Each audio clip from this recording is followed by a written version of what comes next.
ناظرین، آپ دیکھ رہے ہیں J11 نیوز چینل۔ آئیے دیکھتے ہیں آج کی اہم خبر۔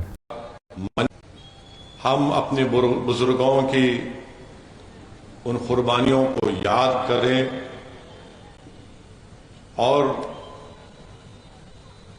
زمانے کو اور دنیا کو یہ بھی بتائیں کہ یقیناً وطن عزیز کو آزادی ملی، مگر آزادی کی جنگ میں ہم صرف پسینہ بہانے والوں کو یاد نہیں کر سکتے اور جان کی قربانی دینے والوں کو ہم ان کو فراموش نہیں کر سکتے۔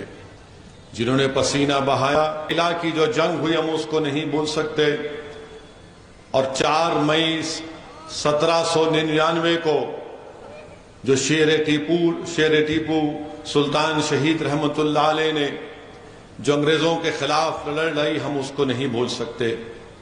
آج ہم کیا دیکھ رہے ہیں کہ جو مسلمانوں سے نفرت کرتے ہیں وہ ٹیپو سلطان کے تعلق سے جھوٹ اور غلط بیانی سے کام کرتے ہیں۔ میرے عزیز دوستوں اور بزرگوں، بڑی خوشی میں آ کر کہا کہ ٹیپو آج شہید ہو گیا، آج ہم بھارت جیت چکے ہیں۔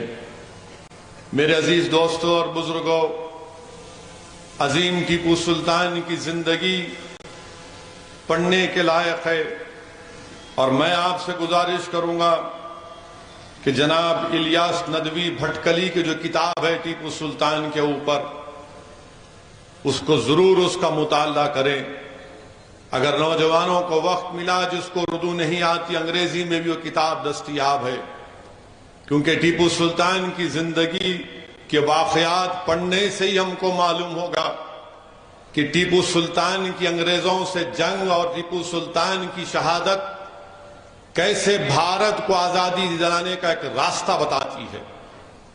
میرے عزیز دوستوں اور بزرگوں، شہید ٹیپو سلطان کی پرورش کے تعلق سے الیاس بھٹکلی اپنی کتاب میں لکھتے ہیں کہ ان کے والد حیدر علی نے، جو خود زیادہ پڑھے لکھے نہیں تھے، انہوں نے ٹیپو سلطان کی تعلیم کا بہترین انتظام کیا اور ٹیپو سلطان کو اتنا قابل بنایا کہ ٹیپو سلطان نہ صرف دین کے بارے میں جانتے تھے بلکہ ٹیپو سلطان فارسی، عربی، کنڈا اور فرینچ زبان بھی بولنا اور لکھنا جانتے تھے۔ جب حیدر علی ان کے والد نے ٹیپو سلطان سے پوچھا کہ تم کو کیا تحفہ چاہیے، تو ٹیپو سلطان نے کہا کہ مجھے ایک لائبریری تحفے میں چاہیے، اور اس وقت ٹیپو سلطان کی کتابیں فرانس سے منگوائی گئیں، اور وہ ٹیپو سلطان نہ صرف میدان میں ایک بہادر تھا بلکہ ایک قابل آدمی بھی تھا۔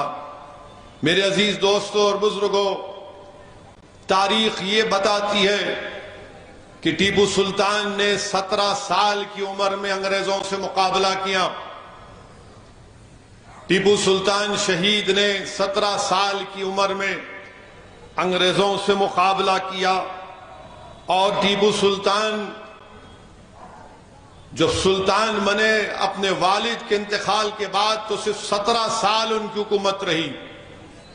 17 سال میں ٹیپو سلطان نے ساحلی علاقوں میں فیکٹریاں بنائیں، اسلحہ بنانے کی فیکٹریاں بنائیں، راکٹ بنانے کی فیکٹری بنائی، اور ٹیپو سلطان نے ایسے راکٹ بنائے کہ بڑے بڑے ایمونیشن بنانے والے بھی آج بھی ٹیپو سلطان کو سلام کرتے اور خراج عقیدت پیش کرتے ہیں کہ دنیا کی جنگ میں اگر کسی نے راکٹ میں بہتری پیدا کی تو اس کا نام ٹیپو سلطان تھا۔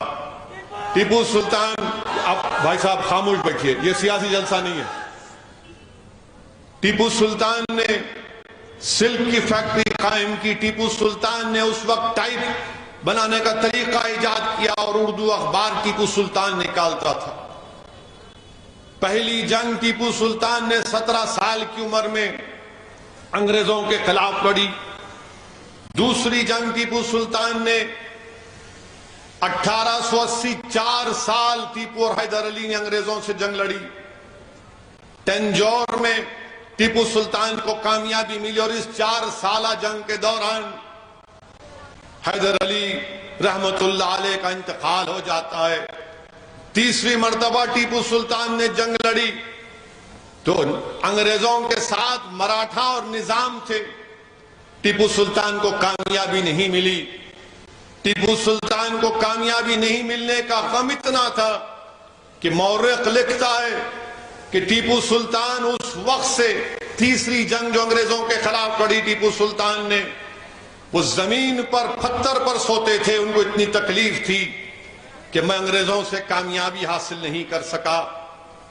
چوتھی جنگ جو ہوئی انگریزوں کے خلاف ٹیپو سلطان کی، تو چار جنگیں ٹیپو سلطان نے انگریزوں کے خلاف لڑی. میرے عزیز دوستو، لکھنے والے نے لکھا کہ ٹیپو سلطان نے ایک عالی شان مسجد کو تعمیر کیا جس کا نام مسجد اعلیٰ رکھا.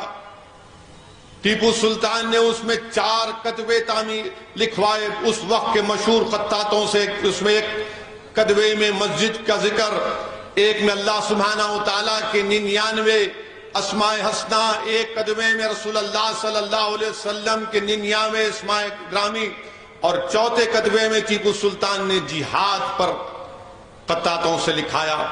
اور اس مسجد کے تعلق سے کہا جاتا ہے کہ ٹیپو سلطان کی جب عمر 7 سال کی تھی تو کسی ایک اللہ کے ولی نے ٹیپو سلطان کے چہرے کو دیکھ کر کہا کہ ایک دن تو میسور کا بادشاہ بنے گا. اور ٹیپو سلطان سے کہا کہ جب تم میسور کا بادشاہ بن جاؤ گے تو تم مسجد کو تعمیر کرنا. اس وقت ان کے والد محض ایک ملازم تھے، حیدر علی ایک ملازم تھے. میں اس بات کا ذکر اس لیے کر رہا ہوں کہ ٹیپو سلطان کی زندگی کو پڑھنا بہت ضروری ہے. اسی سے نوجوانوں کو، ہم سب کو ایک حوصلہ ملتا ہے ناانصافی کے خلاف لڑنے کے لیے. یہ آج ہم جلسہ منا رہے ہیں کہ مسلمانوں کا جنگ آزادی میں رول، تو ٹیپو سلطان کی قربانی کو کوئی نہیں بلا سکتا. تو رک جائیے بھائی.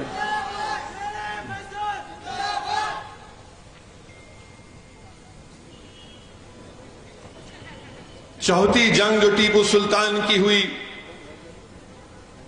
ذرا بولیے ہادی صاحب، آپ کے چاہنے والے دکھ رہے کوئی؟ یا تو آپ اوپر جا کر بیٹھ جائیے جھنڈا ہلاتے ہوئے، یہاں سے روکیے نہ تو پھر.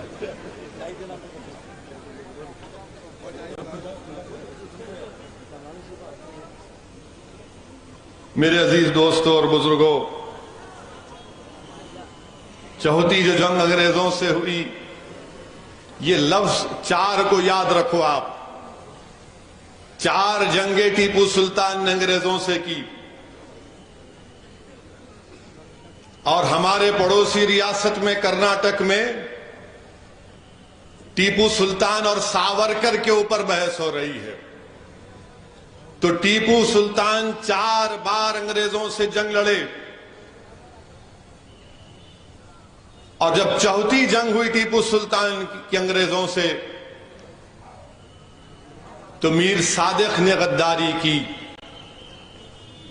میر صادق نے غداری کی، انگریزوں سے مل کر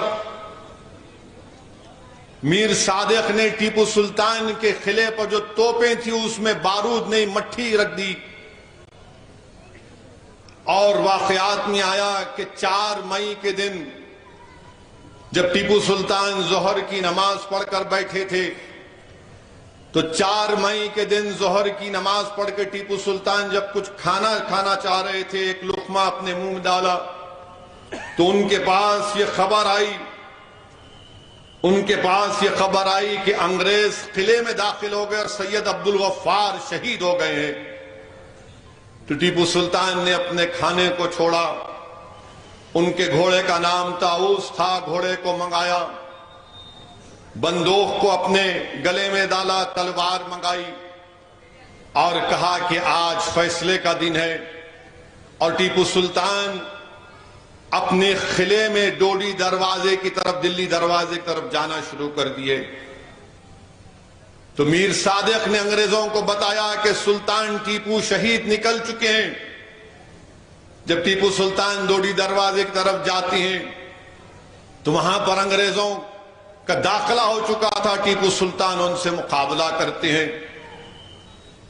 پھر واپس جانا چاہتے ہیں ٹیپو کسی اور دروازے کی طرف، تو وہاں پر بھی کسی نے ان سے غداری کی تھی، اس نے بھی دروازہ بند کر دیا۔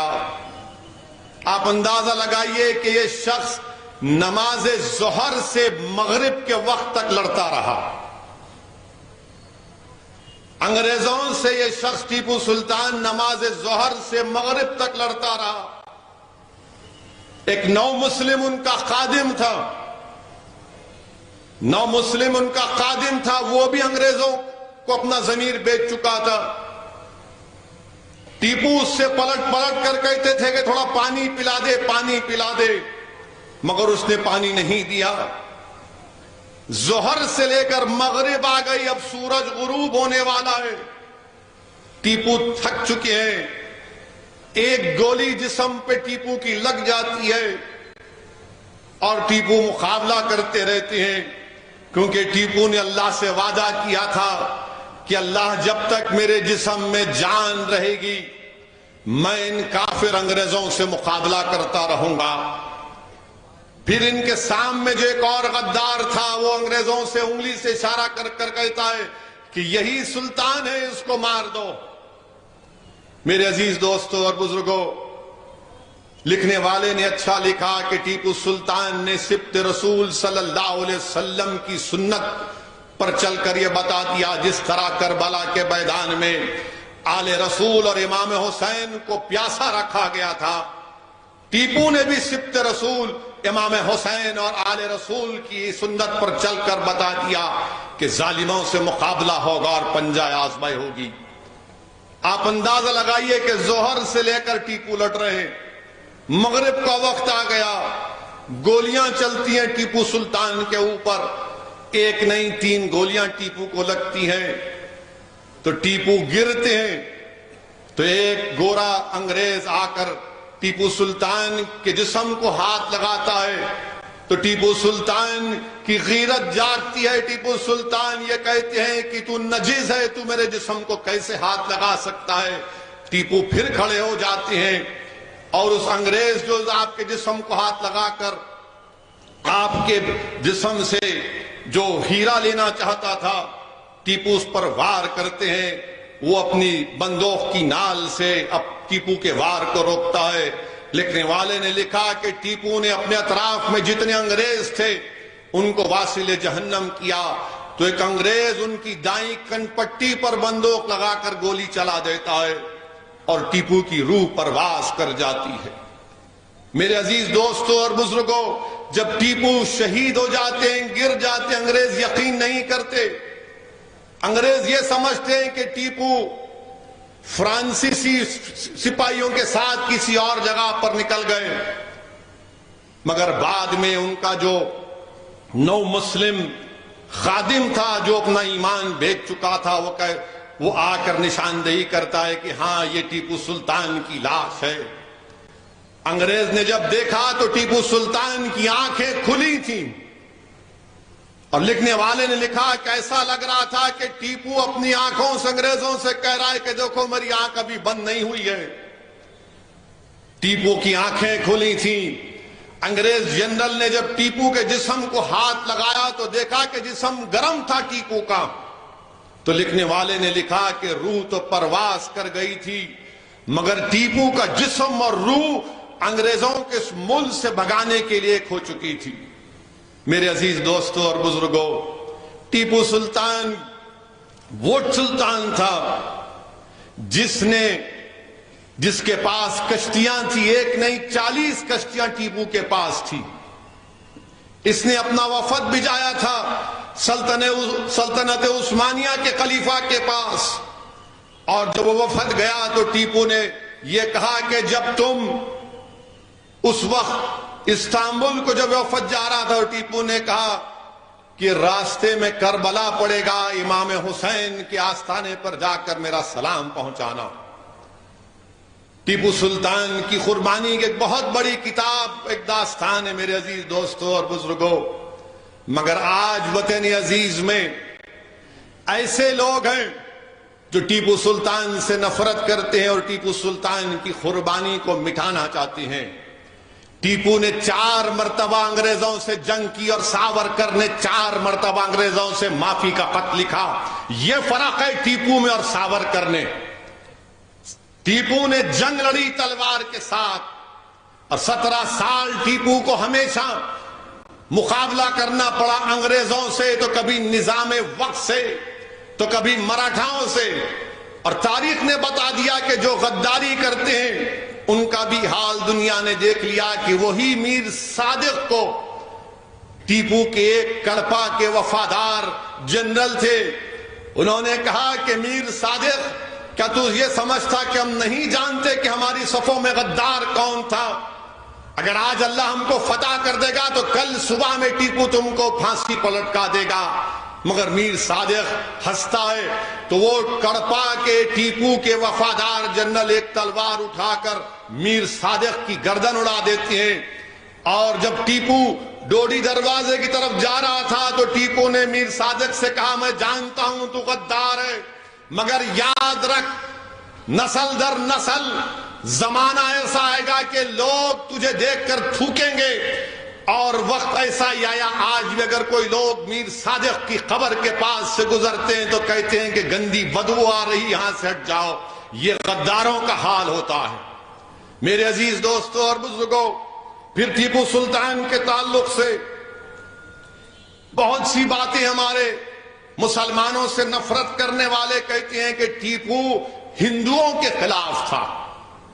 آج اس جلسے سے ان کو میں پیغام دینا چاہتا ہوں کہ ٹیپو ہندوؤں کے خلاف نہیں تھا, ٹیپو ان مسلمانوں کے بھی خلاف تھا جو انگریزوں کی غلامی کو قبول کر چکے تھے, جیسا کہ نظام وقت نے کیا تھا. ٹیپو نے مراٹھاؤں کے خلاف تھا کیونکہ انگریزوں سے ملے تھے اس وقت کے مراٹھا. ٹیپو کرناٹکا کے نواب کے خلاف تھا کیونکہ وہ انگریزوں سے لڑنا نہیں چاہتے تھے, بلکہ ٹیپو نے مسلمانوں کی جماعت کو اپنی سلطنت سے باہر کر دیا تھا. ٹیپو عیسائیوں کے بھی خلاف تھا کیونکہ انگریزوں سے ملے ہوئے تھے. یہ ٹیپو سلطان تھا. مگر آج ان لوگوں کو جواب دینا ضروری ہے کہ جو ٹیپو سلطان کے تعلق سے یہ کہتے ہیں کہ ٹیپو ہندو بھائیوں کے خلاف تھا, تو میں ان پاگلوں سے کہنا چاہوں گا کہ کتاب ہے جس کے آتھر کا نام بی این پانڈے ہے. بی این پانڈے کیا کہتے ہیں ٹیپو سلطان کے بارے میں, اور یہ مورخ ہے, یہ بڑے مشہور مورخ ہے, اور یہ کوئی ایسا نہیں لکھ دیتے من گڑت کہانیاں, ان کے پاس ہر چیز کا ریکارڈ ہوتا ہے. بی این پانڈے نے ایک کتاب ہے جس میں انہوں نے اورنگزیب اور ٹیپو سلطان پر لکھی. انہوں نے ٹیپو سلطان کے بارے میں کیا لکھا کہ ٹیپو ایک ارکاٹ میں ایک اللہ کے ولی تھے, مستان اولیاء کے نام سے ان کے نام پر ٹیپو رکھا گیا. ٹیپو کے تعلق سے وہ کہتے ہیں کہ ٹیپو نے جگت گرو ہندو مٹھ کے سنگری کو خط و کتابت کی, ان کو تحفے اور طوائف دیے, انہوں نے ان کو 12 ہاتھی دیے, سونا دیا, ہیرے جواہرات دیے. سری نارائن سوامی مندر کو میلاکوٹ میں ایک سونے کا کپ, سری سکنتیشورا مندر کو ننجاگنڈ میں ٹیپو نے دیا. ٹیپو نے 7 چاندی کے کپ, 1 چاندی کا اودان سری رنگاناتھا مندر کے سری رنگا پٹنم کو دیا. ٹیپو نے